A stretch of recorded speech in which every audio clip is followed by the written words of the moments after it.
الحمد لله الذي هدانا لهذا وما كنا لنهتدي لولا أن هدانا الله أشهد أن لا إله إلا الله وحده لا شريك له وأشهد أن سيدنا ونبينا محمدا عبده ورسوله لا نبي بعده اللهم صل وسلم على سيدنا محمد الفاتح لما أغلق والخاتم لما سبق ناصر الحق بالحق والهادي إلى صراطك المستقيم وعلى آله وصحبه حق قدره ومقداره العظيم. أما بعد, alhamdulillah segala puji bagi Allah Jalla Jalaluh wa ta'ala azamatuh yang senantiasa melimpahkan rahmat nikmat kepada kita. Alhamdulillah kembali Allah kumpulkan kita dalam satu majlis yang mudah-mudahan diberkahi oleh Allah Subhanahu wa ta'ala. Melanjutkan bacaan kita dalam kitab Fathul Qarib al-Mujib ala tahdhib at-targhib wa tarhib. Qala al-musannif radhiyallahu ta'ala anhu wa nafa'ana bih wa bi 'ulumi fi ad-darain amin ila anka. At-targhib fil wafa' bil ahdi wal wa'di wa fi ada'il amanati wa tarhib min al-ghadab wal ghadari wal khiyanah. Ini pasal At-targhib anjuran bil wafa di dalam memenuhi bil ahdi janji wal wa'di dan sama al-wa'd janji bersama. Anjuran di dalam memenuhi janji. Wa fi ada'il amanah dan targhib anjuran di dalam melaksanakan amanat. Wa tarhib minal ghadab ancaman dari ghadab yaitu sifat marah, wal ghadari wal khiyanah. Al ghadari yaitu nadul ahdi.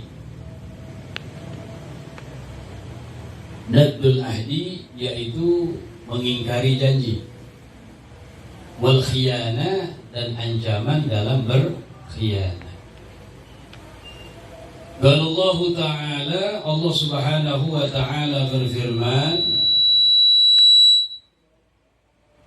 wa aufu bil ahdi innal ahda kana mas'ula. Allah Subhanahu wa Ta'ala berfirman, wa aufu bil ahdi, maka penuhilah janji. Innal ahda, sesungguhnya janji itu kana mas'ula, akan ditanya, dimintai pertanggungjawaban di hadapan Allah Subhanahu wa ta'ala. Jangan sembarangan kita janji-janji itu. Janji harus ditepati. Karena salah satu sifat daripada orang munafik, kata Nabi, idza wa'ada akhlafa. Kalau janji enggak ditepati. Ini kan sekarang musim janji nih, betul? Wajib untuk menepati janji. Dalam ayat yang lain Allah Subhanahu wa Ta'ala berfirman, ya ayyuhalladzina amanu aufu bil 'uqud. Hai orang-orang yang beriman, aufu, penuhilah, tepatilah janji-janji. Itu ayat kedua tuh. Dalam ayat yang lain Allah Subhanahu wa Ta'ala berfirman, innallaha ya'murukum, sesungguhnya Allah memerintahkan kepada kalian, an tu'addul amanat, engkau menyerahkan, melaksanakan al-amanat, amanah-amanah ila ahliha, kepada ahlinya. Semuanya kita ini dibebani oleh Allah dengan amanat. Karena Nabi SAW beliau bersabda, kullukum ra'in, setiap kalian itu adalah pemimpin, kata Nabi. Dan setiap pemimpin akan dimintai pertanggungjawaban di hadapan Allah atas yang dia pimpin. Tidak sebagai pemimpin diri kita masing-masing, anggota badan kita menjadi anggotanya, mata kita, telinga kita, ucapan kita, nanti semuanya dituntut tuh. dimintai pertanggungjawaban di hadapan Allah Subhanahu wa Ta'ala. Itu yang harus kita pikirin. Kepala keluarga menjadi pemimpin kepada keluarganya. Jangan sampai anak-anaknya melanggar perintah Allah. Anak-anaknya enggak sholat yang 5 waktu. Anak kita, istri kita enggak sholat, dosa mereka, suaminya juga dapat dosa.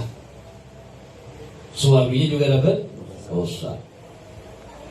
Anak kita bermaksiat kepada Allah dan kita taksir orang yang lalai dalam mendidik kepada mereka, dapat dosa dia, kita juga dapat dosa. Waliyadzubillah min dzalik, nanti anak kita nuntut sama kita di akhirat. Bagaimana yang Nabi bersabda apa? Awwalu ma yata'allaqu birrajuli yaumal qiyamah ahlu wa auladuh. Yang pertama kali akan menuntut seorang nanti pada hari kiamat siapa? Yang nuntut kita, bukan musuh kita, bukan. Kata Nabi, anak kita sama keluarga kita itu. Istri kita, anak kita. Kalau kita gak didik dengan didikan yang benar, anak kagak sholat didiemin aja, nuntut di akhirat di hadapan Allah. Walaupun bapaknya rajin sholat, walaupun bapaknya rajin hadir majlis ta'lim, kalau membiarkan anak istrinya enggak sholat, nuntut di akhirat. Na'udzubillah min dzalik. Itu yang kita khawatir itu. Yauma yafirul mar'u min akhi wa sahibatihi wa bani. Semua pada lari itu. Yang kenal kita di dunia pada lari semuanya. Nggak mau ketemu, takut yang kenal nuntut sama kita. Ini fulan dulu pernah zalimin aja nih, kesempatan nuntut di hadapan Allah Subhanahu wa Ta'ala. Maka Nabi SAW, beliau Allah Subhanahu wa Ta'ala berfirman, ya ayyuhalladzina amanu la takhunu Allah wa Rasul wa takhunu amanatikum. Di orang-orang yang beriman, janganlah kalian berkhianat kepada Allah, janganlah kalian berkhianat kepada Rasulullah, dan janganlah kalian berkhianat kepada amanat-amanat yang telah dibebankan kepada kalian. Semuanya. Wa an Ubadah bin Samit radhiyallahu ta'ala anhu anna an-nabiy sallallahu alaihi wasallam qala, Nabi bersabda, idmanu li sittan min anfusikum azman lakumul jannah.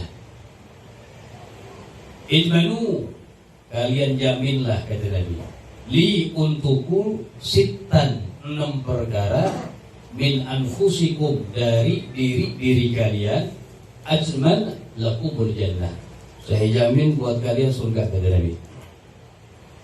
Apa kata Nabi? Kalian kerjakan ini yang 6. Kerjakan ini yang 6 pada diri kalian. Kalau kalian kerjakan, azman, saya jamin, kata Nabi, lakumul jannah, buat kalian surga Allah Subhanahu wa Ta'ala. Ya, berarti ini 6 perkara penting berarti ya.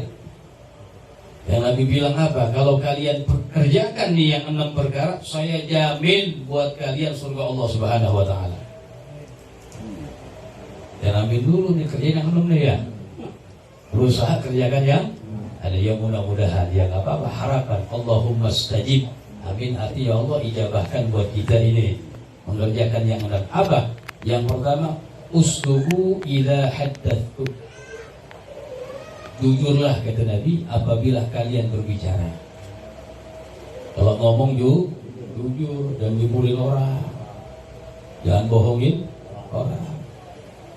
Yang kedua, wa'aufu idza wa'atum, penuhilah, tepatilah apabila kalian janji. Kalau janji apa? Tepati. Wa'adu idza tumi'tum, laksanakan dengan sebaik-baiknya kalau kalian dititipi amanat. Ada amanat, jaga, laksanakan dengan sebaik-baiknya. Wahfadhu furujakum, yang keempat, kata Nabi, jagalah kemaluan-kemaluan kalian. Minal fawahish, dari perzinahan dan lain sebagainya. Yang keberapa tuh? Yang kelima, wa ghaddu absarakum. Pejamkanlah, maksudnya apa? Jagalah pandangan-pandangan mata kalian. Menyaksikan sesuatu yang membuat Allah ridha kepada kita. Yang keenam, wa kaffu aydiyakum. Jagalah tangan-tangan kalian gitu dari makan yang haram, dari mendolimi orang dan lain sebagainya. Rawahu Ahmad wa Ibnu Hibban fi sahihihi wa Ibnu Abi Dunya wal Hakim wa qala sahihul isnad wa Tabrani wal Baihaqi fi Syu'abil Iman. Jadi 6 perkara penting yang Nabi bilang, saya jamin gitu Nabi, buat kalian surga Allah Subhanahu wa ta'ala, dengan catatan yang 6 kita kerjain deh. Ini kan luar biasa yang 6 ini nih. Benar-benar orang kalau yang ada pada dirinya udah dikatakan as-salih, orang yang saleh. Kalau bicara jujur dia, kagak ngibulin orang, kagak bohongin orang. Yang kedua, kalau berjanji ditepati. Yang ketiga, kalau dikasih amanat dilaksanakan amanatnya. Menjaga kemaluannya, menjaga pandangan mata, menjaga daripada tangannya. Mulut jaga, tangan jaga, mata jaga. Dikasih amanat dilaksanakan dengan sebaik-baiknya. Kalau berbicara kagak ngibulin orang. Oh, Nabi bilang azman lakumul jannah, saya jamin buat kalian surga Allah Subhanahu wa ta'ala. Insyaallah kita amalin yang 6 perkara ini. Ini yang hebat ya. Baru amin tuh ya, amin sekarang. Amin ya rabbal alamin.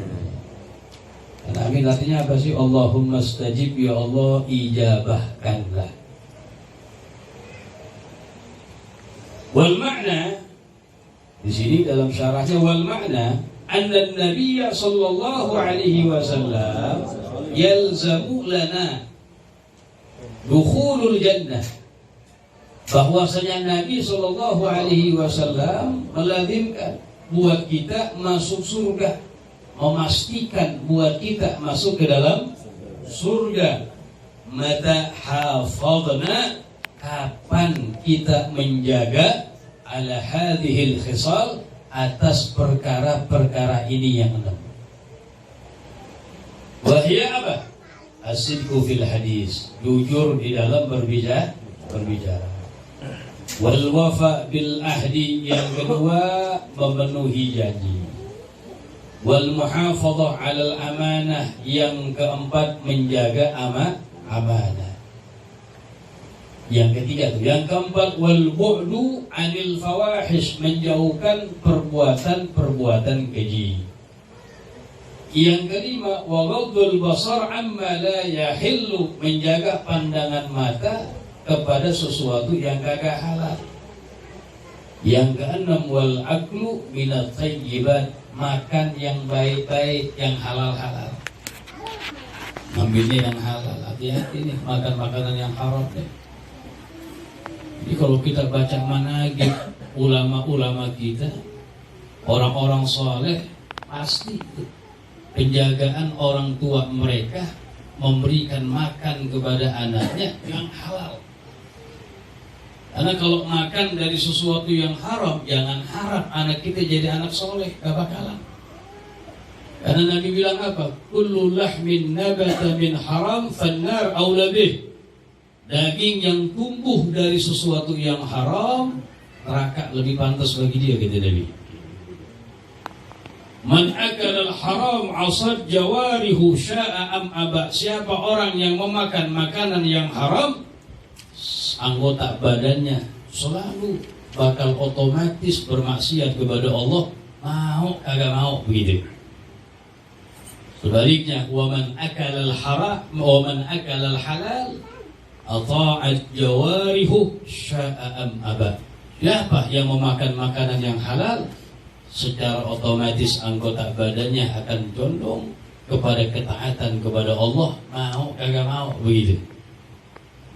Makanya hati-hati nih. Jangan masuk ke dalam perut anak kita, jangan masuk ke dalam perut istri kita sesuatu yang haram, jangan. Ya kadang-kadang naudzubillah malam main pakong, tahu pakong itu? Dapat pakong,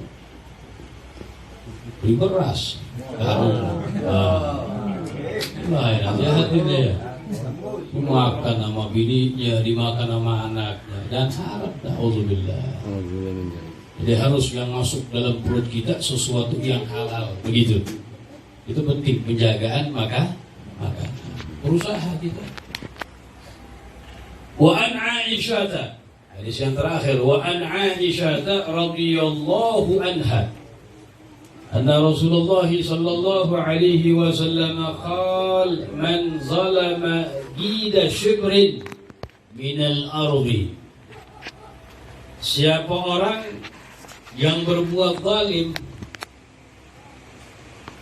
qida shibrin, seukuran 1 jengkal, minal ardi, dari tanah, ambil tanah hak milik orang lain walaupun 1 jengkal, tuwigahu min sab'i ardin, maka nanti pada hari kiamat dililit tuh oleh Allah Subhanahu wa taala dengan tanah yang dia ambil 7 lapis daripada. Ini dikatakan bahwasanya tanah yang ada di bumi ini lapisannya 7 ini. Dililitkan nanti pada hari kiamat.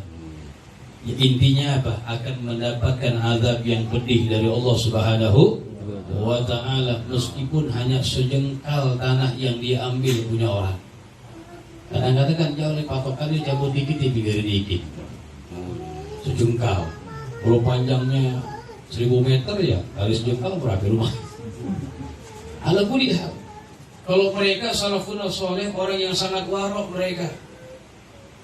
Kalau misalnya patokannya sedikit begini, bahkan oleh mereka dikurangin dikit sebagai bentuk kehati-hatian.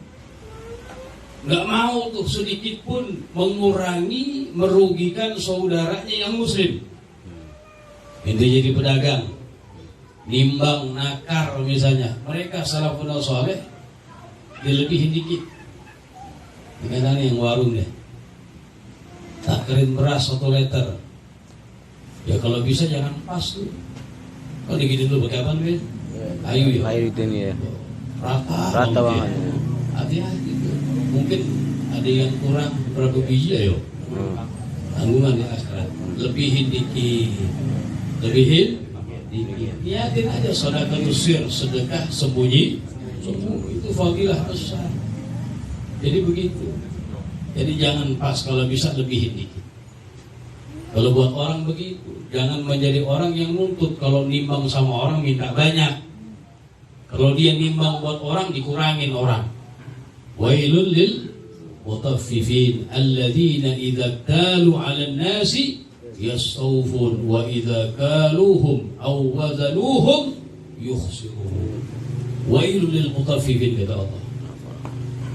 Neraka wel buat orang yang suka meringankan timbangan tuh. Alladzina idza kalu 'alan nasi yastawfun. Kalau dia nimbang sama orang minta dipenuhin, tambahin dong, banyakin dong. Wa idza kaluhum aw wazanuhum yukhsirun. Tapi kalau dia yang nakar, dia yang nimbang buat orang, dirugiin orang sama dia. Nauzubillah min zalim. Tuh, neraka wel begitu tuh. Jadi hati-hati. Itu masalah tiba. Rawahul Bukhari wa Muslim wa Ahmad. Wallahu a'lam bishawab. Ini baca apa lagi sekarang nih? Hah? Ada pertanyaan ya, pertanyaan. Tambahan sedikit nih, saudara kita di Palestina lagi sedang mendapatkan ujian. Kita sebagai saudaranya yang muslim harus perhatian. Perhatian dengan apa? Bantu mereka sebisa kita. Yang bisa dengan harta, dengan hartanya. Kan ada donasi-donasi segala macam. Yang enggak ada dengan hartanya, minimal dengan doa. Itu sebagai bentuk perhatian kita kepada saudara kita yang Muslim, karena ada ancaman yang keras dari Nabi Muhammad SAW, orang yang kagak peduli kepada keadaan saudaranya yang Muslim. Kata Nabi apa? Man lam yahtamma bi amril muslimin falaysa minhum. Siapa orang yang enggak perhatian dengan urusan saudaranya yang Muslim, bukan dari golongan mereka, kata Nabi. Bukan ancaman yang sangat keras dari Nabi ini. Karena innamal mu'minuna ikhwah. Allah berfirman, sesungguhnya orang-orang yang beriman itu adalah bersaudara. Ini kita saudara, saudara seagama, saudara seiman. Bahkan digambarkan sama Nabi kita Muhammad sallallahu alaihi wasallam, al-muslimu bil muslimi kal bunyan yashuddu ba'duhum ba'dha. Kata Nabi, orang Islam yang satu dengan yang lainnya sesama Muslim bagaikan seperti bangunan, kata Nabi, yang saling mengkokohkan satu sama lain. Ini kita berada di bangunan nih, di dalam, di bawah bangunan. Yang mana bangunan ini ada tiang, ada tembok, betul? Yang semuanya saling mengkokohkan. Coba ada tembok yang sini kakak mau, gimana tuh? Rubuh urusan. Begitulah digambarkan sama Nabi sesama Muslim. Bahkan Nabi juga menggambarkan Islam sesama Muslim kal jasadil wahid, seperti satu jasad, kata Nabi. Tahu satu jasad? Bagaikan satu tubuh jasad. Apabila ada bagian jasad yang merasa sakit, semuanya ikut sakit tuh. Tentu misalnya ada orang kakinya jantengan, tahu jantengan itu? Sakit banget ya. Ketiban gas LPG ya. Yang 12 kg lah gitu. Sebabnya nggak tahu dah pokoknya itu ya. Biru, ngilu, wah masya Allah udah. Jempol yang kena, palanya ikut pusing, betul? Ikut pusing nggak? Badannya ikut meriang malam-malam. Padahal apa? Jempol yang kena. Semua badannya ikut merasakan sakit. Ada jempol yang sakit, tangan bilang gini, rasain lo, sakit lo, gitu. Semuanya ikut merasakan. Begitulah digambarkan oleh Nabi kita Muhammad sallallahu alaihi wasallam sesama Muslim, seperti bagaikan satu jasad. Kalau ada satu yang merasakan sakit, semuanya ikut sakit. Semuanya ikut sakit. Nah, kita harus perhatian dengan saudara kita yang Muslim, bantu mereka. Yang bisa dengan biaya. Kalau dia ke sono nggak mungkin dah ya. Lewat mana? Lewat Tiki ente nggak bisa. Nggak bisa, susah. Orang makanan masuk kagak bisa, apalagi orang. Ya, oke dia. Oke, Gojek bisa tuh ya. Ada Gojek ke sono pasti. Jadi ala kulli hal bantu sebisa kita. Minimal dengan doa, dengan harta yang punya 50.000 kiri transfer, 100 transfer nggak apa. Dengan tujuan membantu saudara yang Muslim. Ini fadilah besar. Karena Nabi sallallahu alaihi wasallam bersabda, "Man qadha li akhihi al-muslim hajatan fid dunya, qadallahu lahu 70 hajatan min hawaijil akhirah adnaha al-maghfirah." Kata Nabi, siapa orang yang melaksanakan hajat satu saudaranya yang Muslim, yang membantu satu saudaranya yang Muslim di dunia, maka Allah akan memenuhi buat dia di negeri akhirat 70 hajat-hajat Allah kasih buat dia. Yang paling rendah dari 70 itu, kata Nabi, al-maghfirah, berupa pengampunan dari Allah Subhanahu wa ta'ala. Tuh bayangin tuh. Ente bantu saudara ente yang Muslim satu, diganti sama Allah entar di negeri akhirat dapat 70 hajat buat kita. Dari 70 itu yang paling rendahnya berupa pengampunan dari Allah Subhanahu wa ta'ala. Sahabat Abdullah bin Abbas, dia sedang i'tikaf di dalam masjidnya Nabi. Lagi i'tikaf. I'tikaf ini ibadah bukan? Ibadah. I'tikaf dalam masjid pahala besar. Apalagi yang dinazarkan, orang mengatakan nawaitul i'tikaf al-mandur di hadzal masjid ma dumtu fihi lillahi ta'ala. Saya niat beriktikaf yang dinazarkan di masjid ini selama saya ada di sini karena Allah Ta'ala, dapat pahala wajib tuh. Dapat pahala besar i'tikaf. Ini sahabat Abdullah bin Abbas lagi i'tikaf. Ada seorang datang minta tolong kepadanya. Langsung bangkit dari tempat duduknya, keluar ngebantu itu orang sambil mengatakan, sami'tu sahiba hadzal qabri yaqul, saya mendengar Nabi Muhammad bersabda, man masya li akhihi, man masya ila hajati akhihi kana khairan lahu min i'tikafi asri sidin. Saya mendengar bahwasanya Nabi Muhammad bersabda, siapa orang yang berjalan untuk membantu saudaranya yang mukmin, maka ada itu lebih baik baginya dari beriktikaf selama 10 tahun. Bayangin itu. Ada di sini yang udah iktikaf 10 tahun. Marbot aja kagak ada loh gitu. Iya, itu luar biasa. Fadilah yang sangat besar. Oleh karena itu perhatian sama saudara-saudari kita yang muslim. Minimal saling mendoakan. Doa silahul mu'min, baca bunut, nazilah kalau bisa, atau di munajat inti baca tuh doain saudara yang muslim. Ya mudah-mudahan kita mohon kepada Allah Subhanahu wa taala. Amin. Allah anugerahkan kepada kita sehat wal afiat. Panjang umur dalam taat kepada Allah Subhanahu wa taala. Kita mohon kepada Allah saudara-saudari kita yang ada di Palestina diberikan kemenangan oleh Allah Subhanahu wa taala, diberikan kesabaran oleh Allah Subhanahu wa taala menjalankan apa yang membuat mereka terkena musibah. Kita mohon kepada Allah buat orang-orang tua kita semuanya yang masih hidup, mudah-mudahan Allah panjangkan umur, sehat wal afiat. Yang sudah meninggal dosa-dosanya diampuni oleh Allah Subhanahu wa taala. Niyah wa min kulli niyatin salihah wa kamana wa aslafuna as-salihun wa ila hadratin Nabi Muhammad sallallahu alaihi wasallam bi sirril Fatihah. Bismillahirrahmanirrahim. Alhamdulillahirabbil alamin arrahmanirrahim maliki yaumiddin.